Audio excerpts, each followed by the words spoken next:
Bop, bop, ba-da-bop, bop, ba-da-bop, bop, ba-da-bop, ba-da-bop, bop, ba-ba, ba-ba, ba-ba, hit record. All right, we're recording. Yo, what is up, guys? It's me, Zachary, and welcome back to some more daily NBA news for the fans, from a fan, by a fan, to the fans. Yeah, and by the way, happy Thanksgiving to all of you guys that are stateside, aren't Kyrie Irving, that actually celebrate the holiday. Anyways, we got a lot of stuff to talk about today, so let's just get right into it. So the Boston Celtics continue to be the most disappointing team in the NBA so far this year. Yes, the Boston Celtics, the team that before this season started, heck, before last season ended, we were all saying, once they get Kyrie Irving, once they get Gordon Hayward back, this team is going to rival the Golden State Warriors and be the best team in the Eastern Conference. Yeah, that exact same team is now just 9-9 on the year and just lost to the New York Knicks. And us fans aren't the only ones who are disappointed by this, of course. So are the Boston Celtics players and coaching staff, especially Kyrie Irving, as he said this after their game last night. It was just ugly. It's a scary sight when it just comes down to us playing hard. I think it's just tiring at this point. We show flashes of brilliance and we put ourselves in a deep hole, and we're constantly coming back, and we can't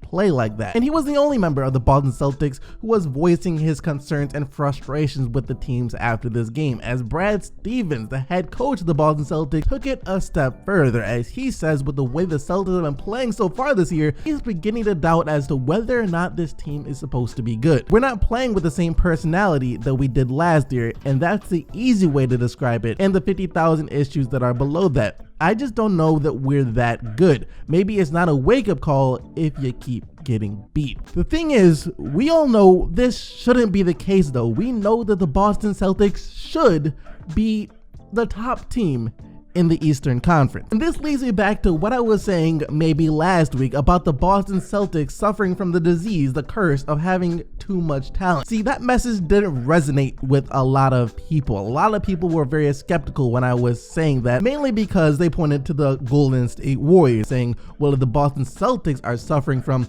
quote, too much talent, then why aren't the Golden State Warriors when the Warriors have even more talent than the Celtics? Which is a good question, and it seems like a flaw in the argument until you realize that the Golden State Warriors are an anomaly. They're not like the Boston Celtics whatsoever, and the main reason is every player on the Golden State Warriors knows their role with a team. There's no hidden agendas, there's no ulterior motives. Players aren't out there trying to play for their next contract. Players of the Warriors aren't out there trying to play to prove themselves in the NBA. Players of the Warriors aren't trying to play to get the All-Star team. Players of the Warriors aren't trying to prove that they're the MVP or Defensive Player of the Year, Sixth Man, Rookie of the Year. There's no ulterior motive for the Golden State Warriors. They're all on the same page, and that is to win games. So the amount of talent they have is fine, completely fine, because they're all willing to make personal sacrifices in order to win games. Whereas the Boston Celtics, on the other hand, are a completely different situation. You have guys on that team who are still trying to prove themselves in the NBA. You have guys on that team who have big contract years coming up. You have guys on that team who are trying to show what they can do, meaning that even if they might not admit it, they do have some ulterior motives to be playing this season. It's not all about winning a championship no matter what the cost. They're not willing to give up their stats, because if they give up their stats, give up their numbers, guess what? They're not going to be able to show what they can do. They might not feel as if they're able to reach their full potential, and they're not going to receive as big of a payday as they feel they should once it's time for them to get paid. Well, it turns out I was right about something, huh? A few hours after I made my video yesterday, in that video I said that one way or another Markelle Fultz is going to get traded from the Philadelphia 76ers. Yeah, a few hours after that, we got reports out saying that Markelle Fultz would prefer to be traded away from the Philadelphia 76ers. Fultz, who was drafted #1 overall by the 76ers in 2017, hasn't found his footing in Philadelphia and reportedly would like to get a fresh start with a new team, according to The Athletic. However, Fultz's agent, Raymond Brothers, issued a statement immediately after this report came out saying, I have given no indication to Elton Brand or anyone else that Markelle would prefer to be traded. My focus is to get Markelle healthy,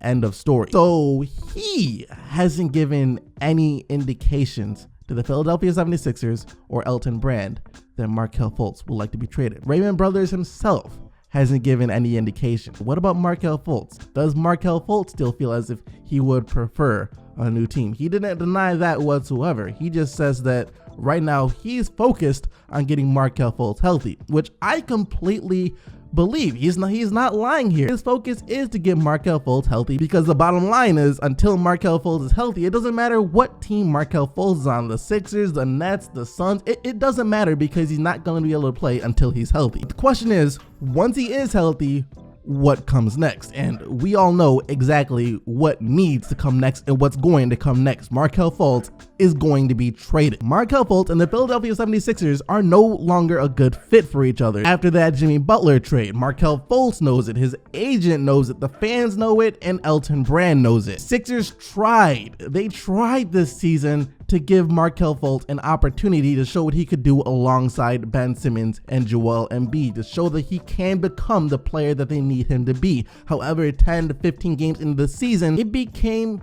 painfully obvious that it wasn't going to work out. Markelle Fultz and Ben Simmons cannot coexist on the floor together. It's not an apples to apples comparison, but I'd imagine it would be like trying to watch Rajon Rondo and John Wall on the floor at the same time. That would be an absolute disaster, and that's what Markelle Fultz and Ben Simmons was, an absolute disaster. Not only that, but with the Sixers now focused on winning, they're not going to be able to just allow Markelle Fultz to be out there and try and get his footing. That became painfully obvious after Markelle Fultz's last game, when after 7 minutes he was benched for the rest of the game in favor of TJ McConnell, because the Sixers were trying to win that game. They weren't trying to mess around. So a trade is coming. They might wait until Markelle Fultz is healthy to make the trade, but a trade is coming. That does it for the news portion of this video though. So now we have to take a look at the games from last night, because there were a heck of a lot of games last night. Pretty sure I can show this without getting in any trouble from the NBA, but LeBron James made his return to Cleveland for the first time yesterday,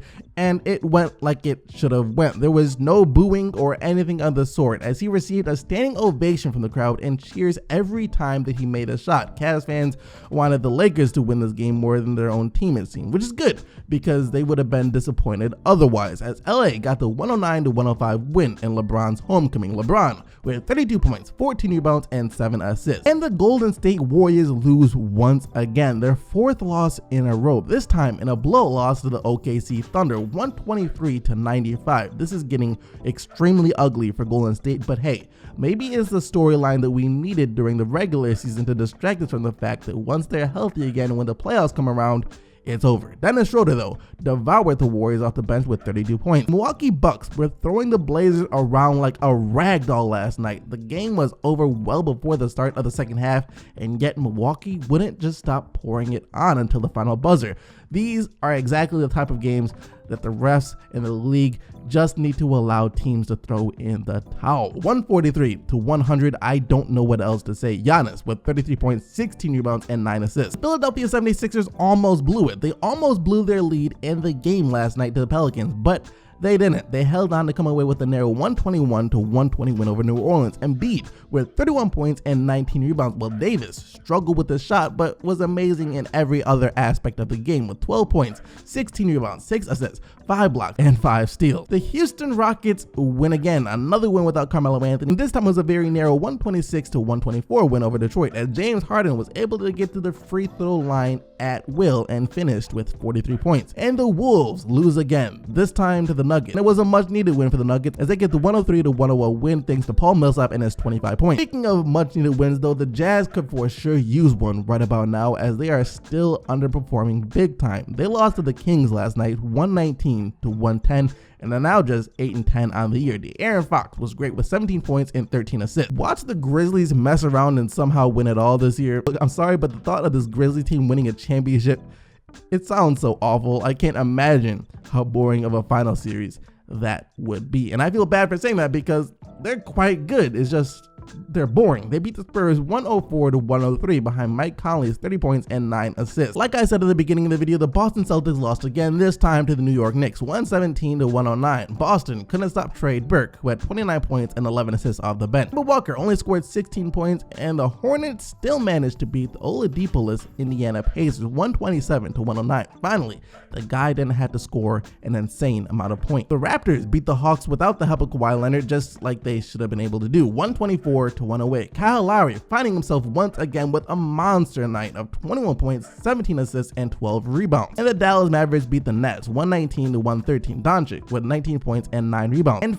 finally, the Bulls got a win over the Suns yesterday. A meaningless win, but a win nonetheless. 124-116. LaVine with 29 points on the night. And that is going to bring us to the player of the day, where you guys have the opportunity to vote for who you think was the best player in the league last night by clicking the little eye icon in the top right-hand corner of the video. Just remember though, the only players whose team won are eligible to win player of the day. And yesterday, that player was Damian Lillard and his 29 points, 8 assists, and 6 rebounds. That is going to do it for everything that we got to talk about today though, guys. Hope you all enjoyed the video, and if you did, then you should definitely consider subscribing to the channel so you don't miss out on more daily videos. Thank you once again for watching though. You guys already know that you are the real MVPs, and I guess until tomorrow, I'm out of here.